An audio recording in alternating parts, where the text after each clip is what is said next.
अस्सलाम वालेकुम नाज़रीन, टाइम्स 24 न्यूज़ में आपका खैर मक़दम है। आइए तफसीलात पर नज़र डालते हैं।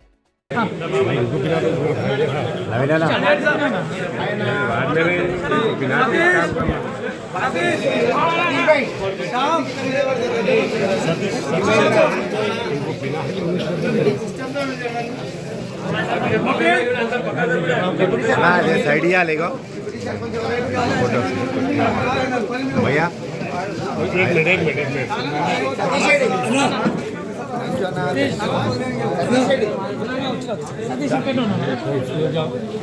बाबू शानू नीचे अंदर वार्ड नंबर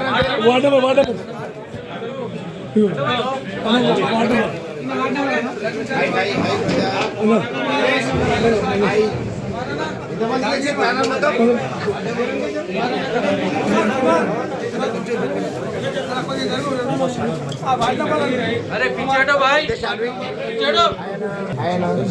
हटो जी, मिठाई नहीं बांट रहे। श्याम भाई श्याम भाई अंत एलुगुड़ नడిపిస్తాడు ఫాస్ట్ గా గణేష్ చేసేసి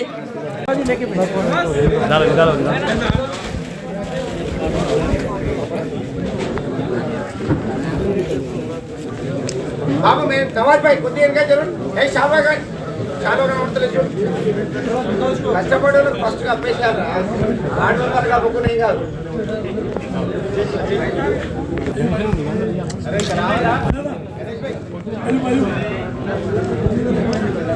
అదే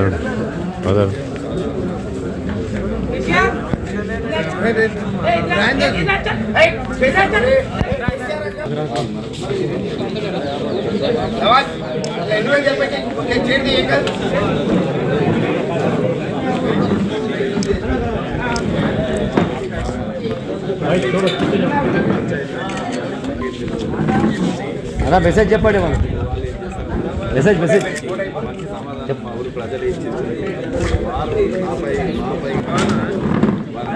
ఎప్పుడు ఒమ్ము చేయమని తప్పకుండా వారికి మేమేంటో చూపిస్తాం. ఎందుకంటే అందరికీ నమస్తే.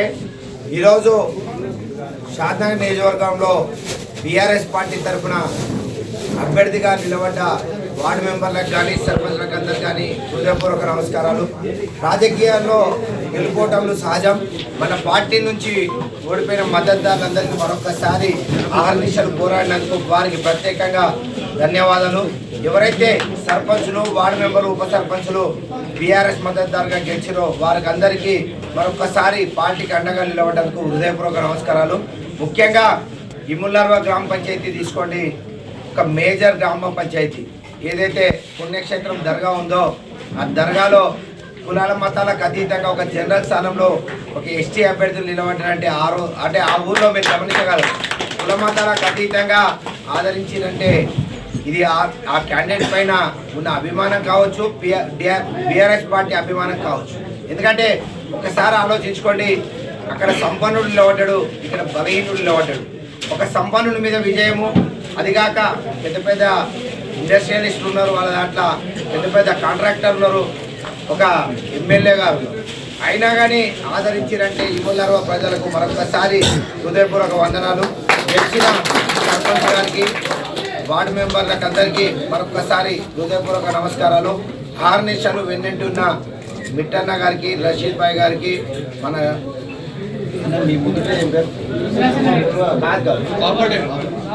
బాబన్న గారికి, శ్యామ్ గారికి, అజయ్ గారికి, అంటే పేరు పేరున ప్రతి ఒక్కరి, సతీష్ గారికి, అంజిరెడ్డి గారికి, అంటే పేరు పేరున ప్రతి ఒక్క యువకులకు అన్నదమ్ములకు అందరికీ మరొకసారి హృదయపూర్వక వందనాలు. కేసీఆర్ గారి ప్రభుత్వం ఇంత సుస్థిరంగా ఉండే అనేది ప్రజలు గమనించుకున్నారు. కాబట్టి పెద్ద పెద్ద విలేజ్లు తీసుకోండి, అలాగే ఉదాహరణకు వీలపల్లి తీసుకోండి.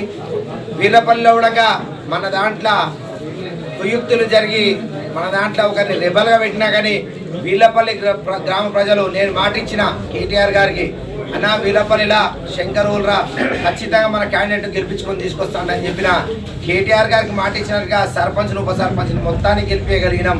అంటే ఒక్కసారి ఆలోచించుకోండి. చాలా ఊళ్ళో పోయి ఎమ్మెల్యే గారు మాట్లాడుతున్నారు, ఇల్లు రావు, అవి రావు, పెన్షన్ కట్టి తవి అంటే అరే బాబు నీ ఊళ్ళో ఏం జరిగిందో ఒకసారి ఆలోచించుకో. ఇప్పటికైనా ఆత్మ పరిశీలన చేసుకో. పేదవాళ్ళు అంటే మేము బీసీలం అనేది చెప్పుకునే అందరూ ఎమ్మెల్యేలు అయ్యారు, కానీ నిజంగా బీసీల గురించి మీరు ఏం చేసిరో ఆలోచించుకోవాలి. ఒక ఎస్సీల గురించి ఏం చేసిరో ఆలోచించుకోవాలి. ఒక ఎస్టీల గురించి ఏం చేసిరో ఆలోచించుకోవాలి. ఈరోజు నీ సొంత గ్రామంలో కూడా నన్ను ఆదరించిరంటే కుల మతాలకు అతీతంగా ఆదరించరు. ఈరోజు పేరు నాది రెడ్డి కావచ్చు, కానీ కుల మతాలకు అతీతంగా నేను అన్ని వర్గాలను ఆదుకున్నా, అన్ని సర్పంచులకు వార్డు మెంబర్లకు నాకు సాధ్యమైనంత వరకు ఆదుకున్నా. రాజకీయాలు శాశ్వతం కాదు, మనోడు కష్టకాలంలో ఉన్నప్పుడు ఆదుకున్నాడే గొప్పోడు. ఇయ్యటి మాటలు ఎవరైనా చెప్తారు, చెప్పినాక అందరూ చెప్తారు, కానీ మీరు నిలబడ్డప్పుడు కష్టకాలంలో ఎవరు ఆదుకున్నారు అనేది కూడా మీరు ఆలోచించుకోవాలి. పార్టీ పదులున్నంత మాత్రాన పార్టీ ఒకరిని నమ్మి ఎవరికో ఒకరికి ఇవ్వాలి అధ్యక్షుని. ఆ అధ్యక్షుని ఇచ్చినంత మాత్రాన ఇల్లులో అనుకుంటే కాదు, కొట్లాడాలైనా ముందరకు రావాలి, పోలీస్ స్టేషన్లో కూడా ముందరకు రావాలి, కార్యకర్త వెన్నంటి ఉండాలి. నేనైతే చెప్తున్నా, ఈ ముల్లర్వ గ్రామంలో కాదు, షాద్నగర్ ఏ నియోజకవర్గంలో ఏ కార్యకర్త పైన కేసు పెట్టినా పూర్తి బాధ్యతలు తీసుకొని వాళ్ళ తరఫున కోర్టులో కూడా అడ్వకేట్ను ఫ్రీగా పెడతాను నేను. అంటే ఆర్థికంగా ఉన్నా లేకున్నా టీఆర్ఎస్ పార్టీ అండగా ఉంటుంది. కేసీఆర్ గారు కూడా చెప్పారు, ఎక్కడి దగ్గర మనం లీగల్ సపోర్ట్ ఇవ్వాలి, ఎట్లయినా వాళ్ళు కేసులు పెడతారు, కేసులకు భయపడేది లేదంట చెప్పి మరొకసారి ఈ ఎమ్మెల్యేకి మరొకసారి హెచ్చరిస్తున్నా. మన దాంట్లో కూడా యుక్తులు జరుగుతున్నాయి, ఆలోచించుకోండి. నిజంగా కూడా సర్పంచులు పెట్టరు, సర్పంచ్ అనగానే ఎందుకు మండల స్థాయిలో రివ్యూ పెట్టలేకపోతున్నారు? నిజంగా మన పార్టీ నుంచి నిలబడ్డ బీసీ ఎస్సీ ఎస్టీలను ఎవరు ఆదుకోవాలి? అంటే వాళ్ళే గెలిచేసి వస్తే మనమేమో పేరు మనది రావాలా? కష్టకాలంలో మనం ఎంతవరకు ఆదుకున్నాం అనేది ప్రతి ఒక్కరు ఆలోచించాలి. నేనైతే ఒకటే చెప్తున్నా, నాకే 10 వచ్చినా రాకున్నా నేనైతే కార్యకర్త గురించి పనిచేస్తా. కార్యకర్త కష్టకాలంలో ఉంటే స్పందిస్తా. మీ ఇంటికి సీఎం రిలీఫ్ ఫండ్ తీసుకొచ్చి నాకు బిల్స్ ఇస్తే మీ ఇంటికి తీసుకొచ్చి చెక్ ఇవ్వాల్సిన బాధ్యత నాది. మసీదులకు కానీ, గుళ్ళకు కానీ, చర్చిలకు కానీ పూర్తి బాధ్యత నాదే. నా నుంచి సొంతంగా మా ట్రస్ట్ ద్వారా సేవలు అందిస్తా. స్కూళ్ళకు కూడా పూర్తి బాధ్యత నాదే.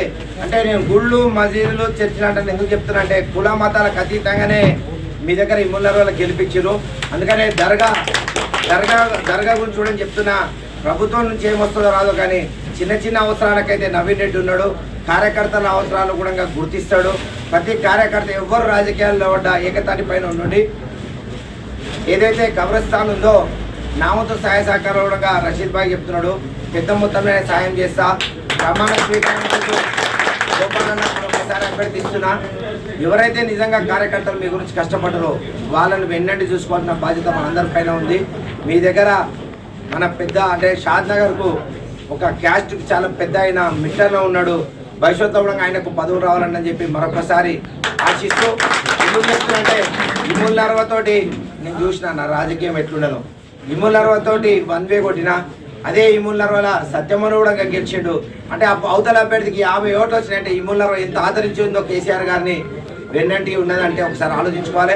సర్పంచ్ ఎలక్షన్లో మరొకసారి నిరూపించారు. భారీ మెజార్టీతో గెలిపించినందుకు నిజంగా ఇముల్ నర్వ గ్రామ ప్రజలకు అందరికీ హృదయపూర్వక వందనాలు. ముఖ్యంగా సర్పంచ్ గారికి నేను హామీ ఇస్తున్నా, నా నుంచి ప్రైవేట్ పరంగా కానీ నాకు వచ్చే నిధుల ద్వారా కానీ పెద్ద మొత్తంలోనే మీ దగ్గర వెచ్చిస్తా. మీ వెనుక ఉంటా, మీ తమ్ముళ్ళ అన్నగా మీ వెనుక ఉంటా. కష్టకాలంలో ఏ పోలీసు సతాయించినా నేను ముందే చెప్తున్నా, పోలీస్ శాఖ వారు కూడా నిజంగా ఏదో ఉంటుంది చేయండి. నిన్న ఇంతకుముందు కూడా ప్రెస్ మీట్లో చెప్పినా, ఇప్పుడు అని చెప్తున్నా, లాఠీ చార్జ్ చేసిర్రు. ఎవరిపైన? కారులకేంచి పోతుంటే అభ్యర్థులను దించి కొట్టిర్రు, సర్పంచ్ క్యాండిడేట్లను కూర్చోబెట్టారు. కానీ 24 గంటలు గడవక ముందే వాళ్ళకి కాపలాగా మీరు ఉంటున్నారంటే మీరు ఒక్కసారి ఆఫీసర్గా యూనిఫామ్ వేసుకుని ఎవరైనా సమానం అనేది దృష్టి పెట్టుకోవాలి. ఎలక్షన్లో ఓటు హక్కు వినియోగించుకోవాలని చెప్పి స్పందించినందుకు ప్రతి ఒక్కరికి భారీ పోలింగ్ జరిగింది. నందిగాం మండల ఎమ్మెల్యేకు బుద్ధి వచ్చేటట్టు ఎలక్షన్ జరిగింది. ఈ ముల్లర్వలో కూడా అక్కడ ఉన్న లీడర్లకు బుద్ధి వచ్చేటట్టు ఎలక్షన్ జరిగింది. కాబట్టి మరొకసారి చాలా మంది పేర్లు మిస్ అయి ఉండొచ్చు, కానీ మరొకసారి నేను పేర్లు చదవడం వాళ్ళు చాలా గొప్పది. ఎందుకంటే పదవులు అనేది కొంతమందికి వస్తాయి. కష్టపడ్డోడే నిజమైన పార్టీకి అండగా ఉండేటోడే. ఎందుకంటే త్యాగాలు కూడా చేసారు. చాలా మంది కాంపిటీషన్లో ఉండే సతీష్ ఉండే, చాలా మంది ఉండే, వాళ్ళు కూడా అందరు తప్పుకొని అభ్యర్థి గెలుపు ఇంపార్టెంట్ అని అనుకున్నారు.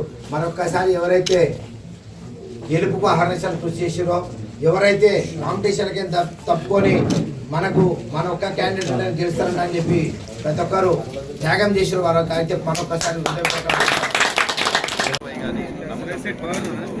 వారి నమ్మకాన్ని ఎప్పుడు ఒమ్ము చేయమని తప్పకుండా వారికి మేమేంటో చూపిస్తాం. ఎందుకంటే యువకులని ఎవరైనా తక్కువ అంచనా వేయకూడదు, ఎందుకంటే మా ఊళ్ళో వేస్తున్నారు కాబట్టి. నమస్కారం. ఈరోజు మొదటి విడతల భాగంగా షాద్నగర్ నియోజకవర్గం మొత్తం పోలింగ్ కంప్లీట్ అయింది. బీఆర్ఎస్ బలపరిచిన అభ్యర్థులు సగానికి పైగా గెలిచారంటే ఒక్కసారి ఆలోచించుకోండి. కేసీఆర్ గారి ప్రభుత్వాన్ని అందరూ ఇంకా గుర్తు చేసుకుంటున్నారు. ఇప్పుడున్న పాలన చూసే ఇది ఓటింగ్ జరిగింది. నిజంగానే ఎమ్మెల్యే గారి పనితీరు మంచుకుంటే నందిగామ మండలంలో ఏం జరిగిందో కూడా అందరూ చూశారు. 13 సర్పంచులు బీఆర్ఎస్ పార్టీ అభ్యర్థులు గెలిచారంటే ఒక్కసారి ఆలోచించుకోవాలి. ఎమ్మెల్యే గారు ఇప్పటికైనా సద్బుద్ధితో పనిచేయండి. మీ పదజాలం అనేది మార్చుకోండి. మీ పదజాలం అనేది మార్చుకోకపోతే యువతలోని కూడా నోరుంది, యువతలోని కూడా అన్ని హంగులు ఉన్నాయి, యువతలోని కూడా 10 ఉన్నది. ఈరోజు ఒక్కసారి ఆలోచించుకోవాలని సొంత ఊరిలో వీర్లపల్లిలో కేటీఆర్ గారికి బహుమతి ఇస్తాడని చెప్పిన వీర్లపల్లి గెలిపించి ఆ మాట నిలబెట్టుకున్న ధీరులం మేము. ఒకసారి ఆలోచించుకో. పేద ప్రజలకు ఇండ్లు ఇవ్వాలి, పేదల బిల్లులు ఆపుతాం, ఇందిరం ఇండ్లియం. ఎవరి ఇంట్లోకేంచి ఇస్తున్నావు? నీ ఇంట్లోకేంచి ఇస్తున్నావా? రేవంత్ రెడ్డి ఇంట్లోకేంచి ఇస్తున్నావా? ప్రభుత్వ పథకాలు అనేది ప్రతి పేదవానికి అందాలనేది ఏ ప్రభుత్వం ఉన్నా చేయాలి. బీఆర్ఎస్ ప్రభుత్వం అందరికీ నీళ్ళు ఇవ్వలేదా? అందరికీ కరెంట్ ఇవ్వలేదా? అందరికీ పెన్షన్లు ఇవ్వలేదా? అందరికీ రైతు బంధు ఇవ్వలేదా? కాంగ్రెస్ వాళ్ళు అంటని చెప్పి మనం పక్కకు పెట్టిందా? కానీ రాష్ట్ర ప్రభుత్వ వైఖరి కానీ ఇక్కడ ఉన్న ఎమ్మెల్యే గారి వైఖరి కానీ ఎట్లుందంటే నేను చూసుకుంటా చేస్తా, అది అంటే బెదిరింపులకు పాల్పడుతురా. బెదిరింపులు అనేది ఇప్పటికైనా బంద్ చేసుకోండి. మిమ్మల్ని ఆశీర్వదించరు, మీకు అవకాశం ఇచ్చారు, సాధ్యమైనంత వరకు సేవ చేయండి. అంతేగాని కాంట్రవర్సీ మాటలు పోకండి. కాంట్రవర్సీ మాటల్లో ఆరిదేరిపోయిన నేను కూడా కాంట్రవర్సీ మాటలు మాట్లాడితే 1కి 10 మాట్లాడగలుగుతా. అంటే కుక్క కాటుకు చెప్పు దెబ్బ అన్నట్టు మీ ఊరి ఫలితం చూపెట్టింది. ఇప్పటికైనా బుద్ధి మార్చుకో. వీర్లపల్లి ప్రజలకు మరొకసారి చెప్తున్నా, అందరికీ పాదాభివందనాలు. ఇముల్నారోలో కూడా చూడండి, ఒక జనరల్ సీట్లో ఒక ఎస్టీ క్యాండిడేట్ను గెలిపించారంటే కులము మతం కాదు, మాకు పార్టీ ముఖ్యమంట అని చెప్పి వాళ్ళు నమ్మిర్రు. వీర్లపల్లిని అంత చైతన్యం ఉంది, ఇముల్నారోలో ఇంత చైతన్యం ఉంది. కొందరు టౌన్ చూసిర్రు, మొగిలిగిద్ద చూసిర్రు. అంటే పెద్ద పెద్దవి కూడా టౌన్లు గెలవగలుగుతున్నామంటే ఈరోజు కేసీఆర్ గారు కేటీఆర్ గారు అభివృద్ధిని చూసి గెలిపిస్తున్నారు. మునుముందు రాబోయే ఎంపీటీసీ జెడ్పీటీసీ ఎలక్షన్ల గురించి చూడండి. ఇప్పుడే చెప్తున్నా, మా పార్టీ అభ్యర్థులు ఏకతాటిపైకి రండి. ఫస్ట్ మా పార్టీ అభ్యర్థులను ఓటు చేయడానికి మస్తు మంది కృతంత్రాలు చేస్తున్నారు. ఇళ్ళపల్లినే చూసినా క్యాండిడేట్ని పెట్టుకోరు, మా ఊళ్ళో చూసినా క్యాండిడేట్ పెట్టుకోండి. కానీ వాళ్ళకైనా న్యాయం చేయండి, వాళ్ళ తరఫు నుంచి ప్రచారం చేసుకోండి. ఎవరిని పెడతాలని బంద్ చేసుకోండి. ఇట్లాంటివి పార్టీ గురించి వెన్నంటి ఉండాలి, చిల్లర రాజకీయాలు మానుకోవాలి. నేనైతే బీఆర్ఎస్ పార్టీ బీఫామ్ తీసుకున్న వాళ్ళందరికీ చెప్తున్నా, మీ తరఫున వచ్చి ప్రజలను కాలు మొక్కమన్న ముక్త కానీ ఎవ్వరికి భయపట్టేది లేదు, ఎవరి అయ్యకు భయపట్టేది లేదు, ప్రతిపక్షాలకు భయపట్టేది లేదు, మా పక్షంలో కూడా ఎవరికి భయపట్టేది లేదు. నేను ఒక కార్యకర్త గెలుస్తుందంటే కాలు మొక్కనిక రెడీ ఉన్నా అంటే నేను రాజకీయాల్లో ఎంత సుస్థిరమైన స్థానంలో ఎంత సుస్థిరమైన నిర్ణయం తీసుకున్నా ఆలోచించుకోవాలి. ఒకసారి ఆలోచించుకోవాలి. 4 సార్లు మనల్ని ఆదరించారు, 4 సార్లు మనల్ని దీవించారు, 4 సార్లు మన వెన్నంటున్నారు. ఇలా వెన్నుపోటు అయితే పొడవకండి. ఎవరైతే పార్టీ తరఫున ఉన్నారో వాళ్ళని గెలిపించవలసిన బాధ్యత ప్రతి ఒక్కరిపైన ఉంది. నిజంగానే ఇముల్నార్వ గ్రామ ప్రజలకు ప్రత్యేక ధన్యవాదాలు. ఎందుకంటే దర్గాకు అది చేస్తాం ఇది చేస్తామంటే కూడా లేదు కేసీఆర్ సారే కరెక్ట్ చేసినట్టు అన్నారు. ఏదైతే కబ్రస్థాన్ గురించి చెప్పారో నా శక్తి వంచన లేకుండా గవర్నమెంట్ ఫండ్ ఉన్నా లేకున్నా భారీ మొత్తంలో విరాళం ఇస్తాము. ఇక్కడైతే స్కూళ్ళు, గుళ్ళు, మసీదులు, చర్చిలు ఉన్నాయో నేను స్వచ్ఛందంగానే నేను స్పందిస్తా. దానికి గవర్నమెంట్ ఫండ్ అవసరం లేదు, నాకెవరికి ఇవ్వని అవసరం లేదు. చాలామంది అనుకుంటుంటారు ఈయనతోటి ఏమవుతుంది ఇది అంటాను. అందుకే సమాధానంగా ముఖ్యమంత్రి ఉండగా ఎమ్మెల్సీ గెలిచి చూపెట్టిన, శంకర్ ఎమ్మెల్యే ఉండగా వీర్లపల్లికి గెలిపించి చూపెట్టిన. ఇంతకన్నా ఎక్కువ నిదర్శనం రాజకీయాలు ఏం కావాలి? అట్లాంటి అవకాశాలు దేవుడు నాకు ఇస్తూనే ఉంటాడు, నవీన్ రెడ్డి గెలుస్తూనే ఉంటాడు. నా వెనుక ఉన్న వాళ్ళని కాపాడుకోవాల్సిన బాధ్యత నాది. పోలీసు వాళ్ళు కేసులు పెట్టి బెదిరిస్తే మాత్రం ఇంతకుముందు కేటీఆర్ గారే చెప్పారు, మీరు ఏ పొక్కలో దావుకున్నా మిమ్మల్ని అయితే వదిలేదు లేదు. నిజంగా పోలీస్ పైన మాకేం ద్వేషం లేదు. నేను 2006 నుంచి రాజకీయాలున్న ఏ పోలీస్ ఆఫీసర్ని తిట్టలే. కానీ నందిగామ సీఏ గారిని ఎందుకు తిట్టినంటే ఆయన సర్పంచ్ అభ్యర్థులను కొడతాడా, వార్డు మెంబర్ అభ్యర్థులను కొడతాడా, పదజాలంతో దూషిస్తాడా? అంటే నీకు యూనిఫామ్ ఇచ్చింది కొట్టనికే తిట్టనికే దూషించనికేనా? మీ కుటుంబ సభ్యులు కూడా లేడీస్ ఉంటారు, నీ కుటుంబ సభ్యులు కూడా అన్నదమ్ములు ఉంటారు.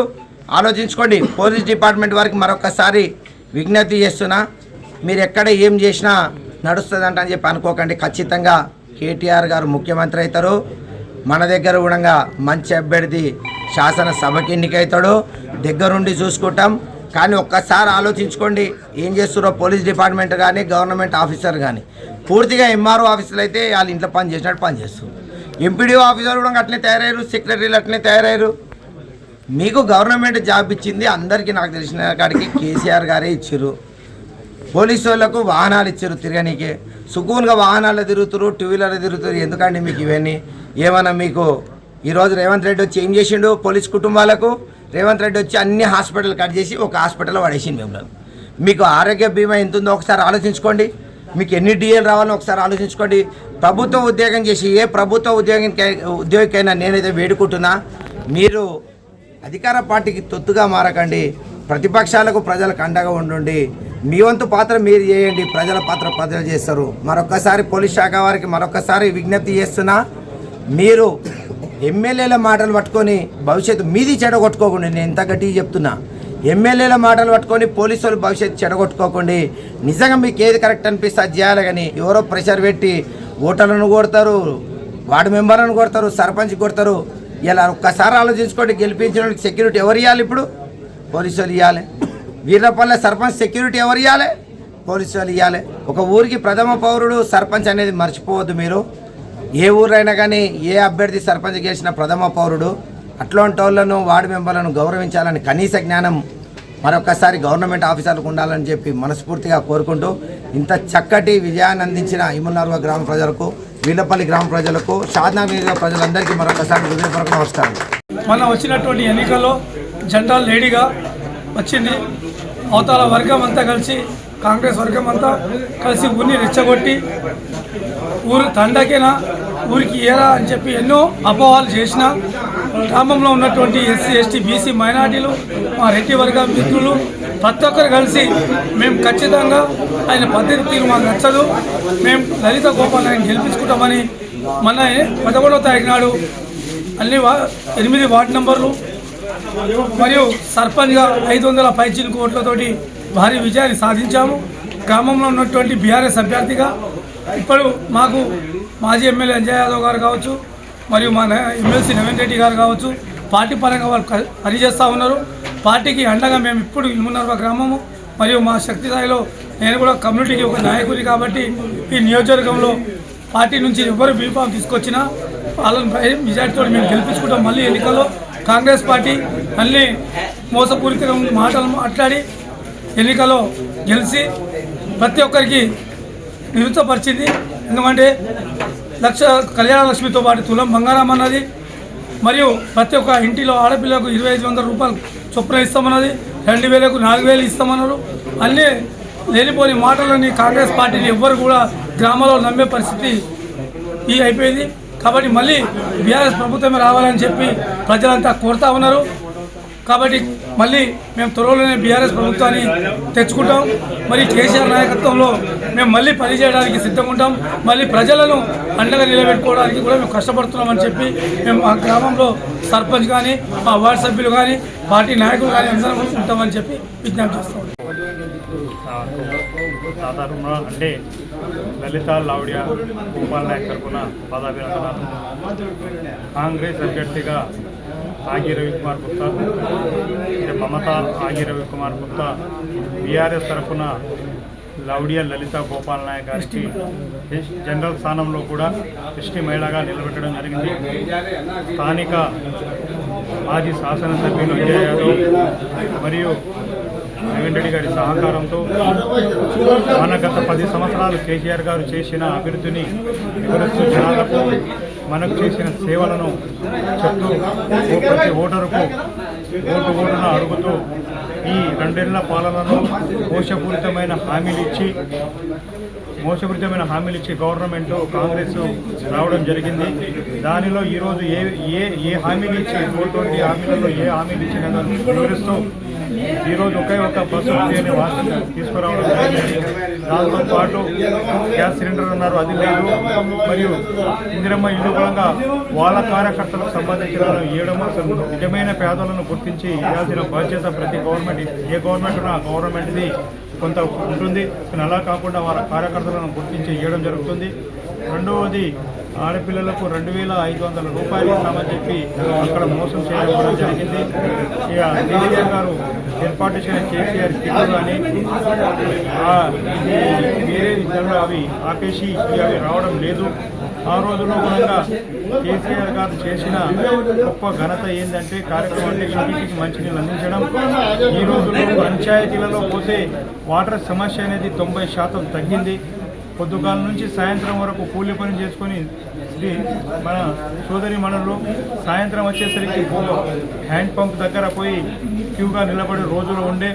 గత 10 సంవత్సరాల పాలనలో గౌరవ మాజీ కేసీఆర్ గారు ఏర్పాటు చేసిన మంచినీటి వనరులు, మంచినీటి వనరులు అనేది ఖచ్చితంగా ఈరోజు ప్రతి ఇంటికి గుర్తొస్తుంది.